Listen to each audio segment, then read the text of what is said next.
Hello अस्सलाम वालेकुम, welcome back to औरत कार्ड।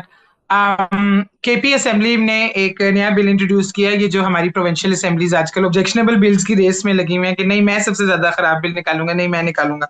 तो उसके अंदर केपी असेंबली ने भी एक बिल रिलीज किया, पास होने लगा था वो। उस बिल की डिटेल्स आपको बेनजीर ज्यादा अच्छी तरह देंगे क्योंकि इस बेचारी पे हमने डाल दिया था कि तुम पढ़ो। तो अब नजीर ने उसको बहुत अच्छी तरह स्टडी की है। और आपको इससे अंदाजा होगा कि बेनजी स्कूल में अच्छा परफॉर्म करती होगी। ये वो वाला बच्चा होगी जो एक्चुअली पढ़ता था, मैं वो वाला बच्चा बिल्कुल नहीं थी। मैमल का पता नहीं था मुझे। तो हमने बेनजीर पे डाल दिया था, इसलिए इस बिल की डिटेल्स आपको बेनजीर बताएंगे। बेनजीर बताए इस बिल पे क्यों ऑब्जेक्शन हो रहा है, क्या है इसमें? अच्छा, पहले तो जो सबसे पढ़ाकू बच्चा है हम चारों में से वो आज है नहीं। वो जो अरे सही वाह! तरीके से ये बिल समझा सकता था। अच्छा, तो ये है Khyber Pakhtunkhwa powers immunity and privileges act. जो एमपीएस की इम्यूनिटी होती है, प्रिविलेजेस होते हैं, पावर्स होते हैं किसी भी असेंबली में, ये हर सूबे में होता है। पंजाब का अलग है, सिंध का अलग है, बलूचिस्तान का अलग।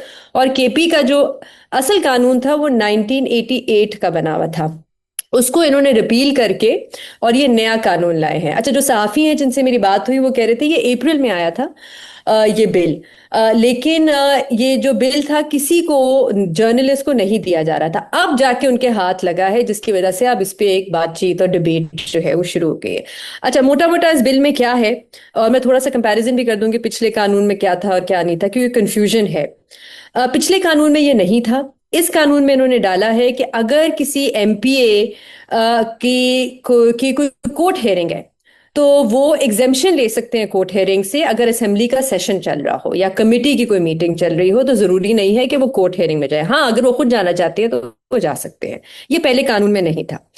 अच्छा, फिर उसके बाद उन्होंने लिखा है कि ये पहले भी था कानून में और बाकी सूबों में भी है कि अगर कोई एमपी अरेस्टेड है, डिटेन्ड है, तो वो सेशन अटेंड कर सकते हैं अगर स्पीकर बुलाए। ये सब सब सूबों में हर जगह है।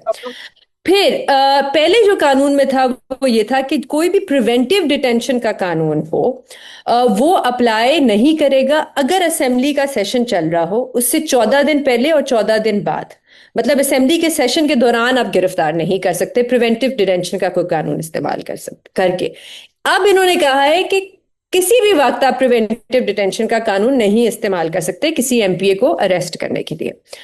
फिर उसके बाद जो नई चीज डाली है ये सबसे इंटरेस्टिंग है। इसमें उन्होंने डाला है कि कोई एमपीए अपने हलके में जाके एक मीटिंग बुला सकता है, और वहां के जितने भी सरकारी अफसरान हैं डिस्ट्रिक्ट लेवल पे भी, उनको वो बाउंड है, उन पे लाजमी है कि वो मीटिंग अटेंड करेंगे, और अगर वो नहीं करेंगे तो उन पे उनके खिलाफ कार्रवाई होगी। ये पहले कानून में नहीं था, अब उन्होंने बाउंड कर दिया है। उसके बाद उन्होंने बताया है कि सिक्योरिटी, ये पहले भी नहीं था कानून में, कि एक एमपीए की कैटेगरी बी सिक्योरिटी होगी खैबर पख्तूनख्वा में। अगर उसको बहुत ज्यादा कोई खतरात हैं तो कैटेगरी ए भी हो सकती है सिक्योरिटी। चलिए, ये मेरे ख्याल से कुछ हद तक समझ आती है कि खैबर पख्तूनख्वा के टेररिज्म और दहशतगर्दी के हवाले से कुछ हालात ऐसे हैं। अच्छा, ये अब पहले भी था कानून में। आज मैं तलाल चौधरी साहब को सुन रही थी और वो कह रहे थे कि ये बात, इस पे बड़ी बहस हो रही थी कि फ्री अकोमोडेशन, मुफ्त में जाके आप किसी भी सरकारी अकोमोडेशन हो, गेस्ट हाउस वगैरह में ठहर सकते हैं, बंगलों में वगैरह। ये पहले भी था कानून में और ये अब भी दोबारा डाला गया है कानून में। मैं यहाँ पे ये बताना चाहूंगी कि पंजाब का जो कानून है उसमें ये मुख्तलिफ चीज ये है कि वहां पे कहते हैं कि आप बिल्कुल जाके एमपीए जो है बुक कर सकता है कोई भी गेस्ट हाउस जो गवर्नमेंट का हो, लेकिन आपने पैसे देने हैं।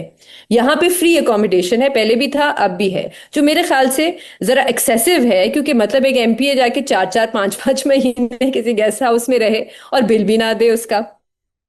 अच्छा, इसके अलावा लाइसेंसेस में भी बहुत बात हो रही थी कि असलहा के जो लाइसेंस होता है, आर्म्स लाइसेंसेस होते हैं, वो पहले जो कानून था उसमें था कि सिर्फ चार, एक एमपीए को इजाजत है कि 4 लाइसेंसेस आप ले सकते हैं। अब इन्होंने कानून में डाला है कि 4 तो आपको मिलेंगे ही मिलेंगे, अगर आपको एडिशनल 4 चाहिए तो उसके आपको पैसे अदा करने पड़ेंगे। इसके अलावा ये भी पहले था कानून में कि कोई भी एमपीए जो है किसी जेल, किसी अस्पताल, कहीं भी जा सकता है इंस्पेक्शन के लिए, चेक करने के लिए कि सही चल रहा है नहीं। ये पहले भी था, ये अब भी है, कोई नई चीज नहीं है। ये भी पहले था कि अगर एमपीए है वो अपनी पर्सनल गाड़ी पे नंबर प्लेट पे एमपीए लिख सकता है। ये भी पहले कानून में था, ये अब भी है। अब जो एक नई चीज डाली गई है इस हवाले से वो ये कि गाड़ी के जो शीशे होंगे वो आप टिंटेड रख सकते हैं, पहले नहीं था कानून में, अब ये इजाजत दी है, शायद सिक्योरिटी वजूहात की बिना पे उस पे। अच्छा, उसके बाद वीआईपी एयरपोर्ट पे जो वीआईपी लाउंज है, वो ये तो पंजाब में भी है और केपी में भी है कि सारे एमपीएस को है, अलाउड है, आप जाके वीआईपी लाउंज जो है वो इस्तेमाल कर सकते हैं। पासपोर्ट, इस पे भी बहुत बहस हो रही है कि ऑफिशियल पासपोर्ट, पहले कानून में ये था कि ऑफिशियल पासपोर्ट जो है वो एमपीए को मिलेगा। अब कानून में उन्होंने डाला है official passport for life MPa को भी मिलेगा, और उनके जो स्पाउस हैं, जो बीवी है या शौहर है, उनको भी मिलेगा फॉर लाइफ। लेकिन इसमें इन्होंने ये चीज जरूर डाली है कि सब्जेक्ट टू फेडरल लॉ, कि जो भी मुल्क का कानून होगा उसके मुताबिक ऑफिशियल पासपोर्ट मिलेगा। फिर उसके बाद मीडिया के हवाले से जो मेरे ख्याल से सबसे प्रॉब्लमैटिक प्रोविजन है इसकी, पहले ये था और वो बाकी असेंबलियों में भी है कि अगर स्पीकर कहे कि ये चीज़ आप रिपोर्ट नहीं कर सकते, तो सहाफ़ी जो अटेंड करें वो रिपोर्ट नहीं करते। आप कोई चीज़ गलत ना रिपोर्ट करें, ये पहले भी कानून में था, अब भी कानून में है। इनमें जो एक नई चीज़ इस कानून में डाली है वो ये कि जो असेंबली है वो ये भी फैसला कर सकती है और रोक सकती है किसी भी सहाफ़ी को असेंबली की सेशन अटेंड करने से। किसी एक सहाफ़ी को रोक सकती है, या कोई भी मीडिया का रिप्रेजेंटेटिव हो उसको रोक सकते हैं कि आप ये असेंबली का ये वाला सेशन जो है वो अटेंड नहीं करेंगे। तो ये तकरीबन ये है जो कानून जो था वो बनने जा रहा था। अच्छा, ये कानून जो है कुछ तो चले समझ आती है, ज्यादातर ऐसे लग रहा है कि बहुत अमीर मुल्क के बहुत अमीर सूबे के कानून है। कोई बिल ना दे, जाए रहे जैसे आपका दिल करता है, वो बिल ना दे। 4 लाइसेंसेस के आपको पैसे नहीं देने पड़ेंगे, 4 के देने पड़ेंगे। आपको डिप्लोमेटिक पासपोर्ट भी फॉर लाइफ मिल जाएंगे, उसके ऊपर आपको नए पासपोर्ट भी नहीं बनाने पड़ेंगे, उनकी फीस भी नहीं देनी पड़ेगी। ऐसे लग रहा है जैसे बहुत किसी अमीर मुल्क के, इंतहाई अमीर खाते पीते सूबे के कवानीन बने कि लॉ मेकर्स को वो इतना पैम्पर कर रहे हैं। भाई, इतना गरीब मुल्क है, कर्जे तले डूबा हुआ है, उसका मजीद गरीब एक सूबा है, वो भी कर्जे तले डूबा हुआ है, और उसमें ये इतनी प्रिविलेजेस जो है, मतलब प्रिविलेजेस और तरह की भी हो सकती है। अच्छा, टोल का भी है ना, कोई टोल भी नहीं देना पड़ेगा उन्हें। आ, लेकिन वो भी आ, पहले था कानून में, और ये अब है। अब आप ये भी बहस हम कर सकते हैं कि पिछला कानून भी कितना प्रॉब्लमेटिक था या सही था या नहीं था, रिकॉर्ड लेकिन करो वो तो चीजें आपको चाहिए तो आप रिड्यूस टोल कर दें कि लॉ मेकर्स को reduce toll, reduced passport fees, reduced rate guest houses में, डाक बंगलों में। लेकिन ये कि कुछ भी नहीं चार्ज होगा, मुझे तो ऐसा लग रहा है जैसे बहुत ही कोई खाता पीता सुबह और फ्रीबीज ऐसे पैसे। फ्रीबीज दी जा रही तो है। समझ नहीं आ रही क्या करें हम। क्या कह रही है मैम? मैंने कहा फ्रीबीज दी जा रही है, ऐसे दिया जा रहा है हाँ, हाँ, सबको। अरे ये, अच्छा, ये जब भी कोई मेरी एक थोड़ी सी एक और छोटी सी चीज यहाँ कहना चाहूंगी, जब भी ये पार्लियामेंट्स वगैरह ये करती हैं चीजें, तो ये रियलाइज शायद इतने ये रिमूव्ड है फ्रॉम रियलिटी कि इनको बिल्कुल ही रियलाइज नहीं होता कि एक आम बंदे को कितनी खार चढ़ती है ये सुन के कि मुझसे तो आप दूध पे भी टैक्स ले रहे हैं, डबल रोटी पे भी टैक्स ले रहे हैं, पेट्रोल पे भी ले रहे हैं, बिजली पे भी ले रहे हैं, गाड़ी पे भी ले रहे हैं, मैं जो चीज ले रहा हूँ उसके ऊपर टैक्स ले रहे हैं, मेरी सैलरी पे भी ले रहे हैं। और इन लोगों को फ्री की चीजें, मुझे कोई चीज फ्री की नहीं मिलती, तो वो उसका टैक्स बेचारा सारा जो है वो इनको फ्री जाने में। तो इससे कितनी खार आपके अगेंस्ट, कितनी रिजेंटमेंट और होती है। जैसे ही मौका तो मिलता है निताशा अपनी सैलरियां भी बढ़ा देते हैं सब हाँ, हाँ, बहुत मिल ज्यादा होता के, है। हाँ, ये अपनी बढ़ती बढ़ती फाइनेंस कमेटीज बना देते हैं कि हम खुद बैठ के फैसला करेंगे कि हमें कितने हाँ, पर्क्स, तो प्रिविलेजेस और तनख्वाह। और आई डोंट हालांकि अंडरस्टैंड कि इन लोगों को क्यों पास होता है। क्या आप क्या कुछ कह रही थी मैम? नहीं, मैंने कहा हालांकि जैसे जो मिनिमम वेज और वो उस तरीके से नहीं बढ़ाई जाती, यानी कि आप देखें ना कि कितने साल हो गए कि पाकिस्तान के अंदर लोगों की इनकम नहीं बढ़ी लेकिन अखराजात बढ़ गए हैं। तो वो आपकी बात सही है। मैं देखिए नताशा, वैसे तो खैर अभी वजीर आला खैबर पख्तूनख्वा जो है सुहेल अफरीदी साहब ने कहा है कि वो इसके ऊपर नजरसानी करें, क्योंकि इतना बैकलैश आया है, मीडिया की तरफ से भी आया है और उसके अलावा जो है पीटीआई के अपने सपोर्टर्स की तरफ से भी आया है।